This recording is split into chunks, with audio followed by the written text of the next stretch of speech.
দাগ বা দাউদ কি পুরোপুরি ভালো হয়ে যায়, না এটা বারবার হয়ে থাকে? আসলে দেখুন, দাঁত বা দাউদ হচ্ছে একটি সংক্রমণ, যার নির্দিষ্ট বা স্পেসিফিক কিছু ডোজ রয়েছে, যেভাবে আপনি ঔষধ গ্রহণ করলে সেটা কিন্তু নির্মূল হয়ে যায়। দেখা যাচ্ছে যে আপনি ওষুধ খেয়েছেন 10 দিন, 15 দিন, 1 মাস, ঠিক আছে, কিন্তু এর পরবর্তীতে আবার আপনি দাঁত দাউদটা বের হয়েছে।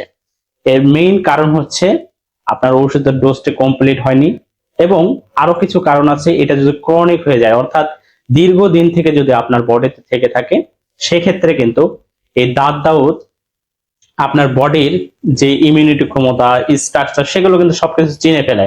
এজন্য পাশাপাশি আপনাদের রোগ প্রতিরোধ ক্ষমতা বাড়াতে হবে।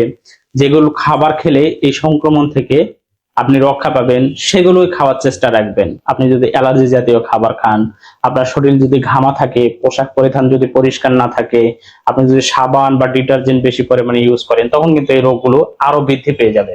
এজন্য আপনাদের কিছু সতর্ক অবলম্বন করতে হবে, তবে আপনাদের দাঁত দাউদ পুরোপুরি ভালো হয়ে যাবে।